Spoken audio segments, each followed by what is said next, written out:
Madame, Monsieur, chères téléspectatrices, chers téléspectateurs, la période des vacances est parfois mise à profit par les gouvernements lorsqu'ils souhaitent faire adopter des textes législatifs qui, dans d'autres circonstances ou à d'autres moments de l'année, auraient pu soulever quelques protestations.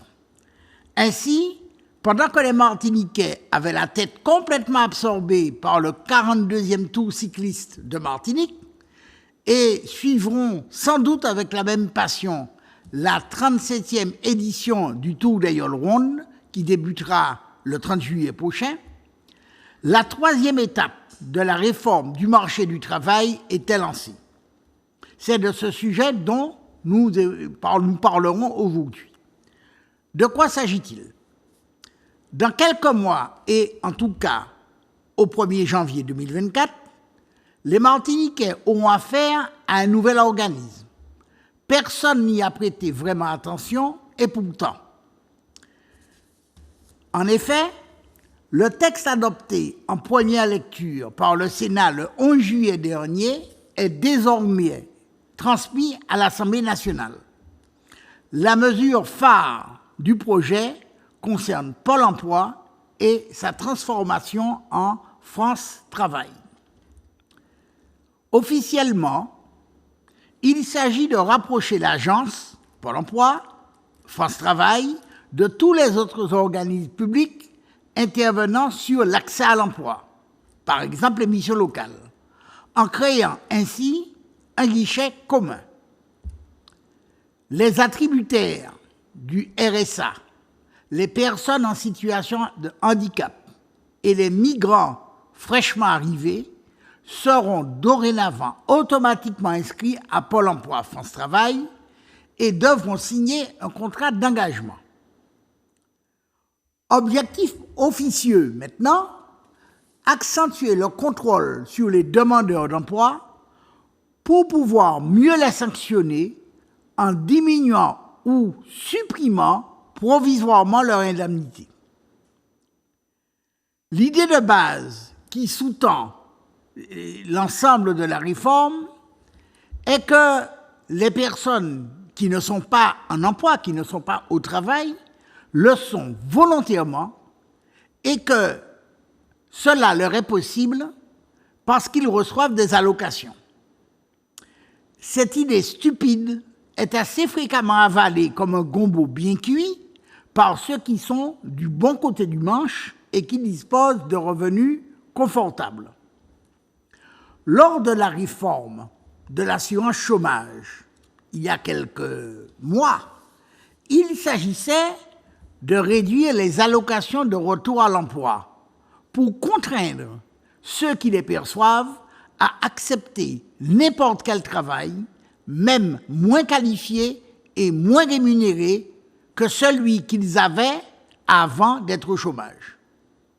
Cette fois, la cible désignée est constituée de tous ceux qui, ne parvenant pas à trouver un vrai emploi leur permettant de vivre, même chichement, se sont retirés du marché du travail et perçoivent un revenu de solidarité, le RSA par exemple.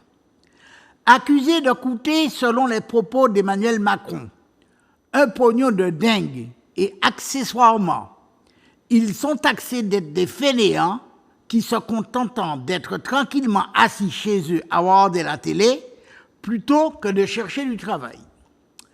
Dans un cas comme dans l'autre, il s'agit de faire des économies sur le dos des plus pauvres à qui on demande, c'est devenu une habitude, toujours plus de sacrifices. Comme on dit chez nous, Léo Piti, fout ou quoi prend fait. Ainsi, le RSA, pourtant conçu comme un droit à un revenu minimal garanti, bien au-dessous d'ailleurs du seuil de pauvreté, devrait devenir, une fois la loi adoptée, un revenu conditionné par une activité à temps partiel, le plus souvent précaire et aboutissant à un revenu net disponible inférieur au RSA. Or, il n'y a jamais eu pour les bénéficiaires concernés l'obligation de devoir systématiquement être à la recherche d'un emploi, c'est-à-dire de se retrouver en situation de se voir proposer une offre d'emploi et dont le refus pourrait conduire à une radiation. Le RSA, comme l'a été le RMI, est d'abord un revenu de solidarité qui a pour objet de garantir à tout citoyen une assistance pour survivre. On ne peut pas dire autrement quand on n'a que 600 € par mois. On passe donc d'un droit à un revenu minimum d'existence, droit social acquis à tout citoyen dans un objectif de lutte contre l'extrême pauvreté, à une prestation dont la conditionnalité est renforcée par la possibilité pour le nouvel opérateur France Travail de prendre la main sur les sanctions de suspension de l'allocation.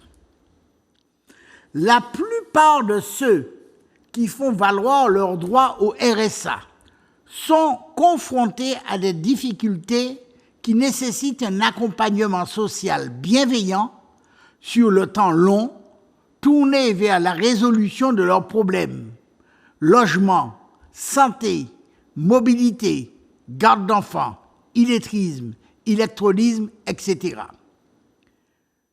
Contrairement à ce que prétend le gouvernement et les nantis qui le soutiennent, la demande de RSA résulte bien souvent d'un échec de l'accompagnement par Pôle emploi pour une réinsertion durable.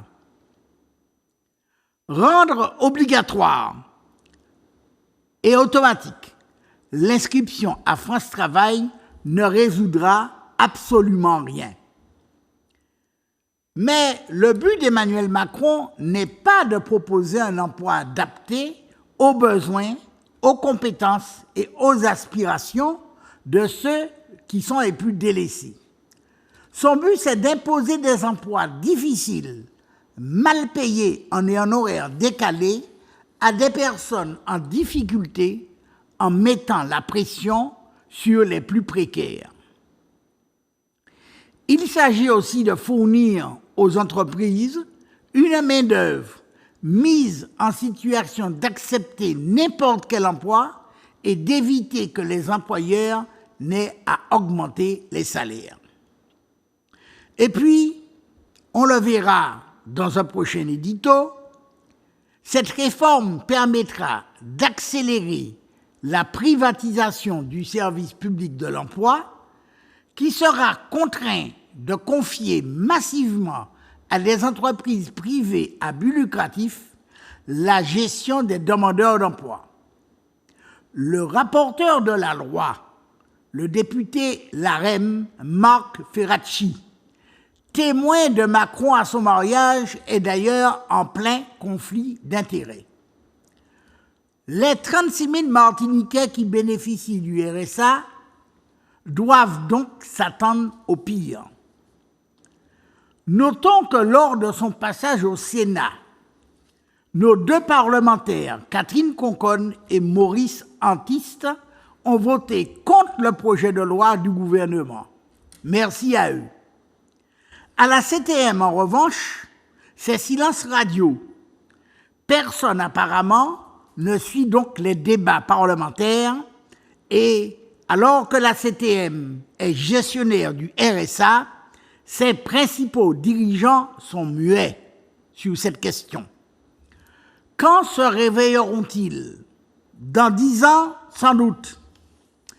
Mais il est vrai que depuis qu'un drapeau rouge-vert-noir a été adopté par une cinquantaine d'élus territoriaux, tous retraités ou bien installés dans la vie, cumulant une rémunération et une retraite confortable avec des indemnités d'élus, garantissant un compte en banque avec des montants à 5 chiffres, tout va bien. Mais qui représente-t-il? Les titulaires du RSA? Non, il n'y en a pas un seul parmi eux. Les chômeurs non indemnisés? Non, il n'y en a pas un seul parmi eux. Les salariés précaires avec 800 € par mois? Non, il n'y en a pas un seul parmi eux.